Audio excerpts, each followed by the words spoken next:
Hello everyone and welcome back to our virtual Mishnah Berurah shir. We're holding in Mishnah Berurah Chelik Vav. We will be learning today Meretz Hashem Daf Yud Zayin Amud Beis. We pick up today in the midst of Siman Tuf Kuf Memhei on the top line of Yud Zayin Amud Beis with Sif Vav. Says the Mechaber, Ein Kaisvin Shitrei Chayiv B'Mayid. You're not allowed to write loan documents on Chol HaMoed.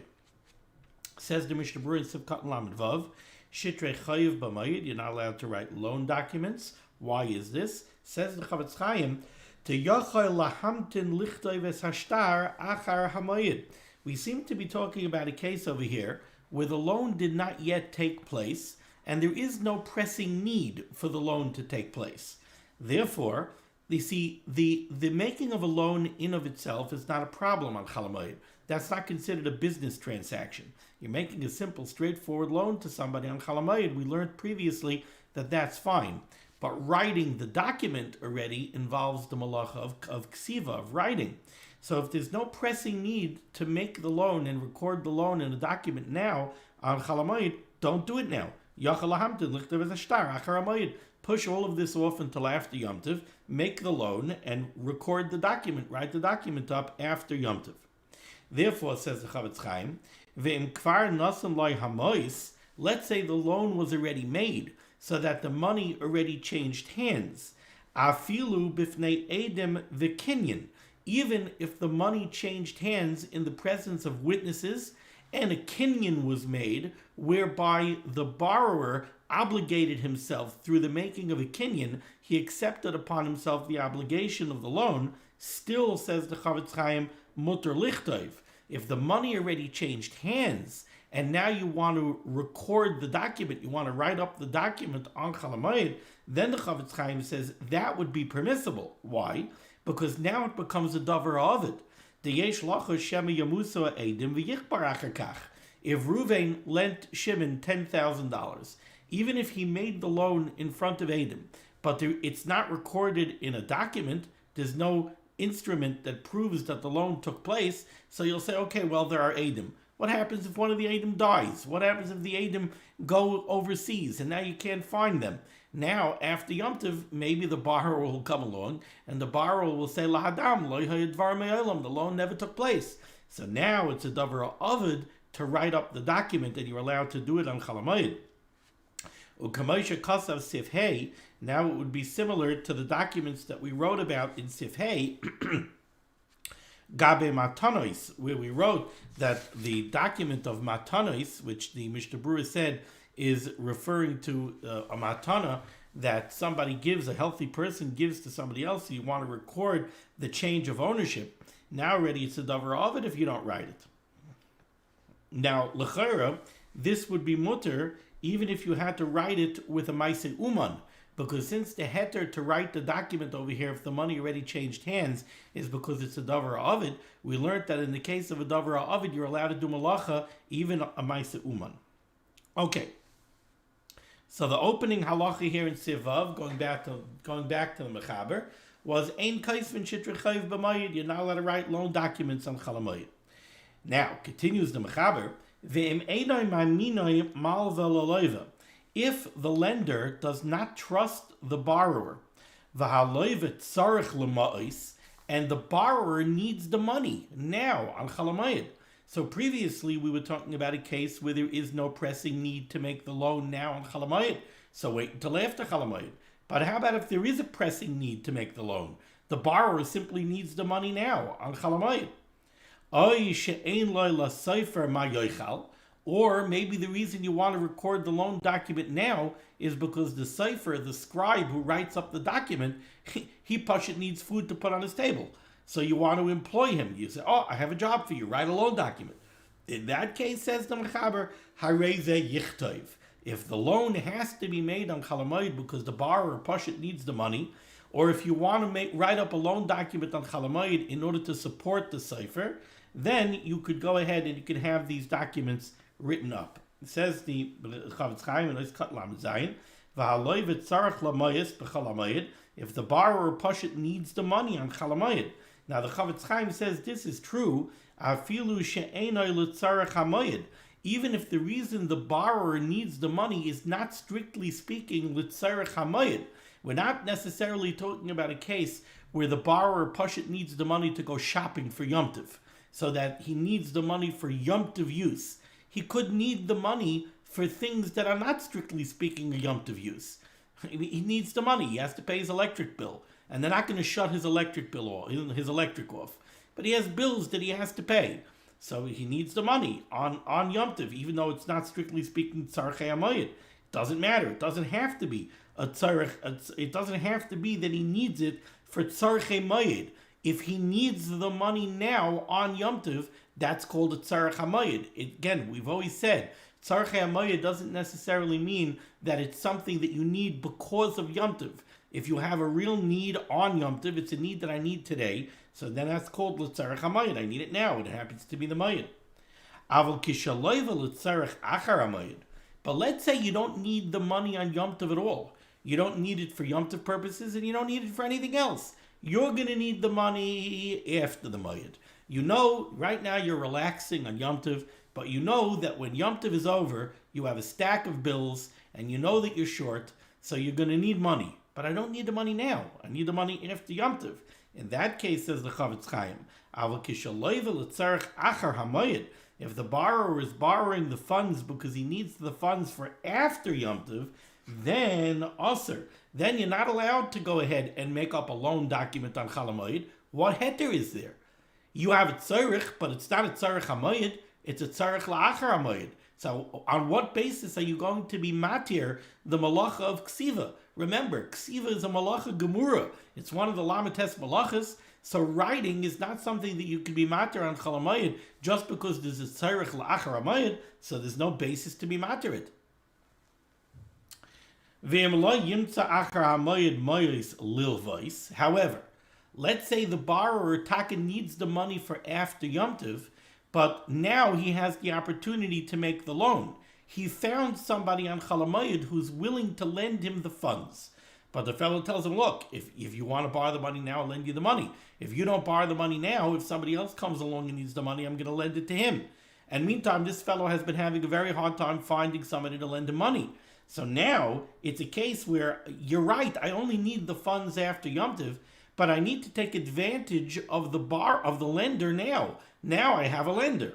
In that case, says the Chavetz Chaim, mutter lichtov, then it would be mutter to write up the document to have a davara of it, because now it's a davara of it to make the loan now while you have the lender who's willing to lend. So to recap over here, the Mechaber first opened up with saying, simply put, you're not allowed to write loan documents on Yom Tov. There's no heter to write a loan document on Yom Tov if there's no pressing need to make the loan on Yom Tov. Push it off till after Yom Tov.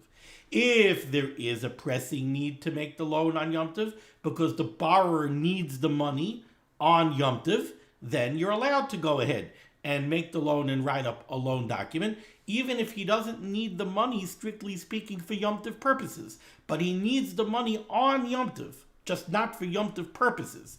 That's called a tzarech hamoed. So it's a tzarech hamoed. You're allowed to go ahead and you're allowed to write up the loan document. Now, I'm thinking that in that particular case, we're being matir writing up the loan document because it's a tzarech hamoed, but it's a tzarech hamoed of an individual. Really, the only thing that should be mutter would be a maise hedyet, not a maise uman. I think in that case, what would be mutter would be the ksav mishita, simple ordinary writing, which being ikar adin is considered to be a maisi hedyet. I don't see why a maisi uman would be mutter. Again, why are we being matter this? We're being matter it because the person has a need on the moed. So okay, so it's tzarech hamoed. It's a tzarech hamoed of an individual, so you're allowed to do malacha if it's a maisi hedyet. Maisa Uman you wouldn't be allowed to do. So in that case, you could write up the loan document. And now the Chaber also said if the Sefer needs the money, you're allowed to write up the loan document in order to support the Sefer. Or the Chavetz Chaim threw out another heter, which is if you pashut have to take advantage of the presence of a borrower, even if you don't need the money on Yom Tov at all. I only need the money after Yom Tov. But if you need to take advantage of the presence of the borrower now, you found a borrower who's willing to give you funds now, you got to strike while the iron is hot, then it's also mutter to write the loan document. And in that case, it would be mutter to write the loan document even with the Maaseh Uman, because it's a davara of it. Okay. Or if you're writing up the loan document because Pashit you want to support the scribe, Ladas Hamagin Avram Le'el B'Simin Tavkuf Mem Beis Sifkat Aleph Hainu Davka She'en Loi Klal Afilu Lechem Umayim. We learned earlier in Siman Tavkuf Mem Beis that when the Mechaber speaks about somebody who Ein Loi Ma Yoichal, he Pashit doesn't have what to eat. That means literally, according to the Magen Avraham, he doesn't have what to eat. He doesn't even have Lechem Umayim. But we also brought down a more lenient opinion. Doesn't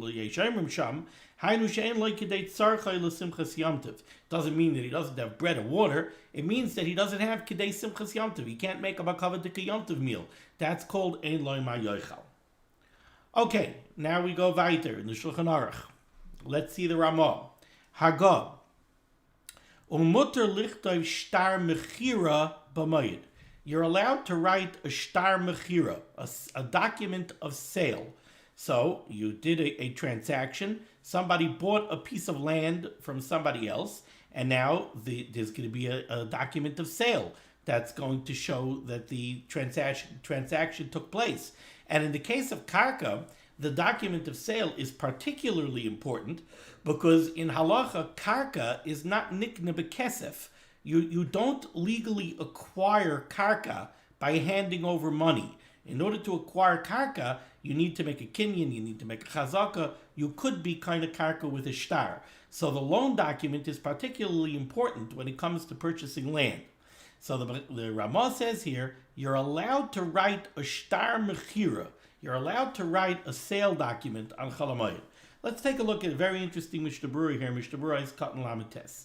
Lichtov shtar mechira b'mayid. You're allowed to write a shtar mechira. So the first thing I think that the Chavetz Chaim is tackling over here is, if you remember, back in Siman Taf Kuf Lamed Tes, in Sif Beis, I believe it was, Yud Beis, Sif Yud Aleph Amid Beis, Taf Kuf Lamed Tes, Sif Yud Beis, top line. Ein loichim batim va'avanim avadim ubehema elo l'tzarech hamayid. You're not allowed to purchase houses, stones, avadim, animals on Chol HaMoed unless there's a tzarech hamayid. Included in ein loichim batim, that you can't buy houses, is also buying karka. So right away the Chavetz Chaim is going to tackle the issue of, what's the Ramah telling me that you're allowed to write a sale document for karka? You're not even allowed to purchase karka on Chol HaMoed. So explains the Chavetz Chaim here, nice cut and lamites. Kigain, we're talking about a case where, for example, Shemachaloi karka litzorech hamayid. This sale took place on Chol HaMoed because the sale was made litzorech hamayid. The person needed the karka, he needed the land for Yom Tov purposes. What does that mean, says the Chavetz Chaim? Kigain shahayatzarech lachbar sham tit. Maybe somebody needed a small piece of land so that he could dig up some mud, l'sakein tanuroi l'tzarech hamayid, to make himself a tanur, to make himself an oven for Yom Tov. We said you're allowed to build an oven if you're going to cook it in on Yom Tov. The chanal b'simin taf kuf mem siv zayin v'chai gavno, or some other such use. The chanal b'simin taf kuf lamites b'sif yud beis, which is where I just read to you, that otherwise you're not allowed to buy karka on Yom Tov. So, when the Ramah says that you're allowed to write a sale document, memorial recording, and actually making the transaction legal and binding on Chol HaMoed to buy a piece of karka, he's talking about a case where you're allowed to buy karka. And that means that you're doing it litzarech hamayid. So you have a heter to buy the karka, and now to make the sale, you're allowed to write the document. Aval, however, says the Chavetz Chaim, kishamachar koydem moed. Let's say the sale took place before Yom Tov. Now, what does that mean? I want to be very careful over here. What does that mean that the sale took place? The sale wasn't actually finalized because the document was never written. So even if the money changed hands already, the sale is still not a legally binding sale because the sale does not become legally binding in halacha just by the transference of the funds. You need to write the shtar. So aval kishamachar Chol HaMoed, if the agreement to make the sale was made before Yom Tov, then asur lichtov b'moed. Then you're not allowed to finalize it with the writing of the document on Chol HaMoed. Af al pi sheyesh lachos sheyachzer behen. Even though it's possible that by not formalizing and finalizing the deal with the writing of the document on Chol HaMoed, somebody might back out. Maybe the seller will back out. The sale right now, if you've ever done real estate deals can be very, very full of tension and very suspenseful. So you went ahead and you made a deal before Yom Tov, and you think that everything is set, but it ain't over until the paperwork is done. So the deal was made before Yom Tov. Now it's on Chol HaMoed. You want to finalize it in Chol HaMoed, says the Chavetz Chaim, you can't.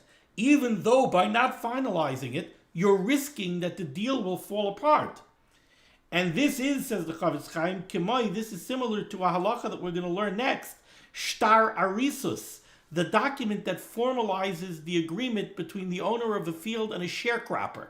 We're going to see that you're also not allowed to write that on Yom Tov, the asur likameh. We're going to say that you can't write that kind of document soon. Why? Because there's no heter to write these documents, because even if the sale falls apart, the Chavetz Chaim is going to say, that's not called a davar avid. So fine. So the purchase of that piece of karka fell through. So after Yom Tov, you'll buy a different piece of karka.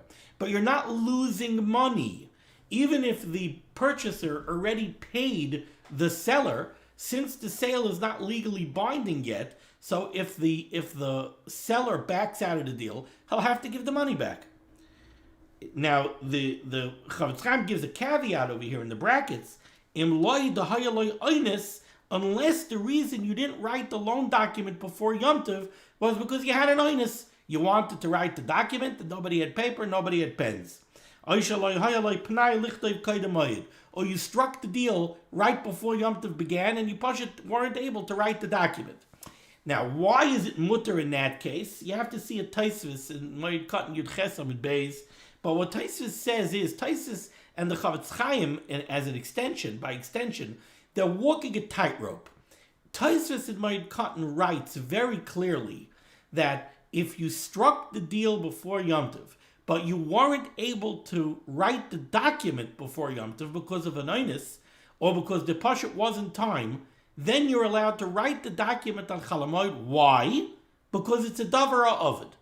But it's not, what are you going to say, Rabbi Weiss? If it's a davar ovid, so then why do I need it to be an oinus that you couldn't write it before Yom Tov? For whatever reason you didn't write it before Yom Tov. L'maisa now on Chol HaMoed, it's a davar ovid. The answer is, if you didn't write it before Yom Tov because you were a pesheya, or because you were lazy, then if you didn't write it before Yom Tov, that's called that you were mechaven malachta l'mayid. You didn't write it before Yom Tov. Instead, you decided, I'm going to wait until Chol HaMoed, and I'm going to write it on Chol HaMoed. You're not allowed to be mechaven malachta l'mayid. You're not allowed to plan to do malacha on Chol HaMoed. You're not allowed to say before Yom Tov, I won't write the document now. On Chol HaMoed, it'll be a davar of it. I'll do it then. So there's only a heter to write the document on Chol HaMoed if you weren't able to write it before Yom Tov because you had an oinus. Now, on Chol HaMoed, you're allowed to write it because it's a davar ovid. But Taisus is calling this a little bit of a davar ovid. But, says the Mishnah Berurah now, if you're telling me that this is a davar ovid, so then let's go back. For continuity's sake, let's go back in the Mishnah Berurah to the word aval. Aval, however, the Mishnah Berurah said, this halacha that you're allowed to write the shtar mechira on Chol HaMoed is only when the sale took place on Chol HaMoed l'tzarech hamoed. Aval, however, kishamachar Chol HaMoed, if the sale agreement was made before Yom Tov, then also lichtov b'moed, and you're not allowed to write the document on Chol HaMoed, afal pi sheyesh lachos sheyachzel behen, even though there's a chance that the sale will fall through. Kimoi shtar arisus to asur l'kameh, which is the same halacha that we're going to see by the document that you make with the sharecropper, that you're not allowed to write up the sharecropper agreement, even though if you don't write it up on Chol HaMoed, maybe the agreement with the sharecropper will fall through. And I'm going to skip the brackets now because we already explained them. V'hatam, and the reason why this isn't mutter, if the agreement was made before Yom Tov, is because even if the seller will back out, or the sharecropper will back out, or the owner of the field that's being given to the sharecropper will back out, that's not called that the purchaser or the sharecropper or the field owner are taking a loss. That's not called a davar ovid. The yachal liknai sadeh, because you could buy a different field. Or you're a sharecropper, you'll find a different field to take on as a sharecropper after Yom Tov. So the fact that it might fall through on Yom Tov, the Chavetz Chaim says, it's not a davar ovid.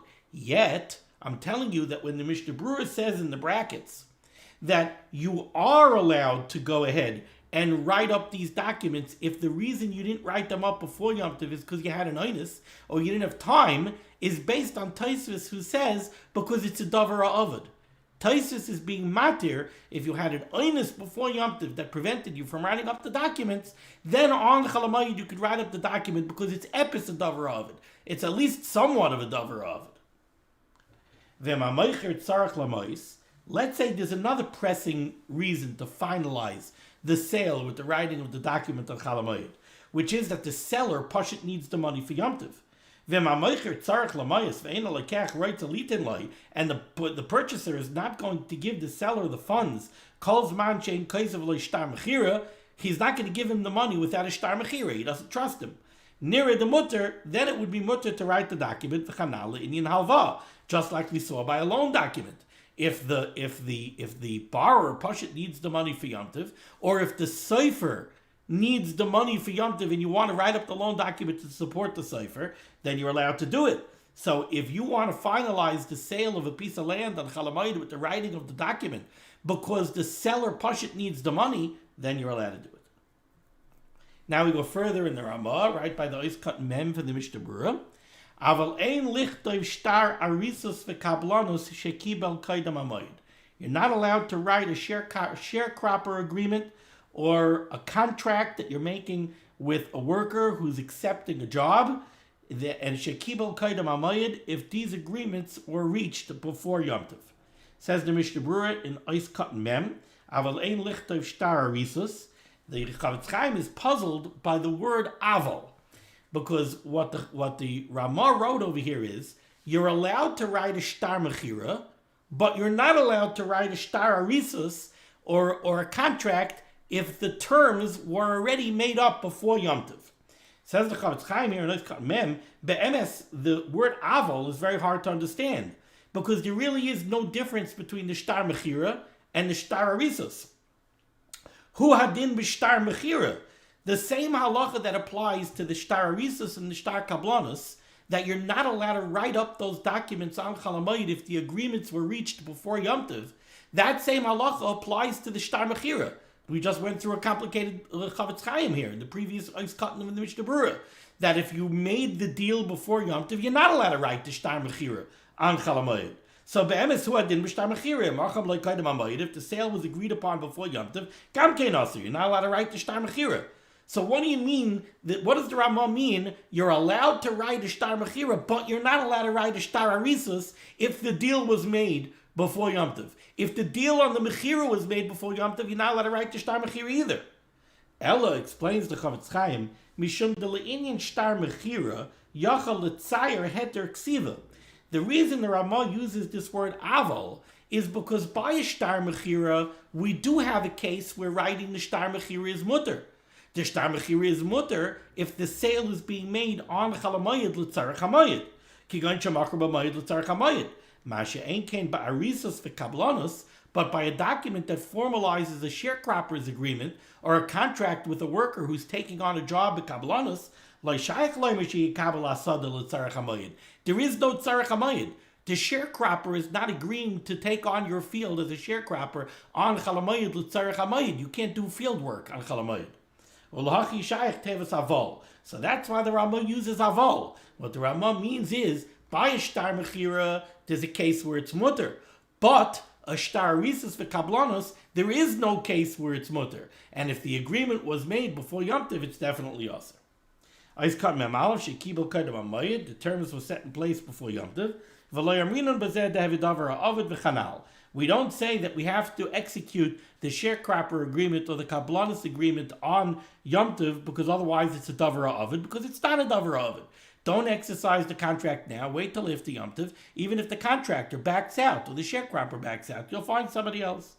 Miu, however,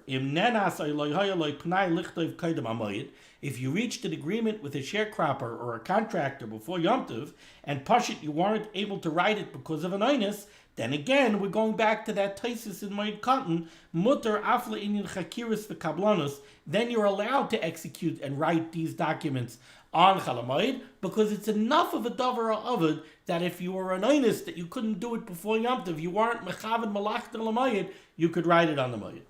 Im shalosh shluchay liyarid, let's say you sent a shliach, you sent a worker to the marketplace. Mutter lameshaleach lichtav lo igeres, the one who's sending him is allowed to write a letter, something that gives him, let's say, a document like a power of attorney or instructions, be'inyans chayrasai, that memorializes and records the business that the shliach has to do. The chalzeh have a davar ovid. Obviously, we're talking about a case where whatever kind of business is being handled over here is something which is mutter on Yom Tov, and therefore you're allowed to also write to give him these instructions, but it has to be a case where you are not mechaven malachtai l'moed. Okay, we're going to stop over here before Siv Zayin, a little bit short today. The schus of limud HaTorah should be making against Klal Yisrael. The Rebbe should send Yeshuas and Refuas and Parnasa to all those in need, and we should be zeicher to see the Bias Gal Tzedek b'meher v'yameinu. Amen.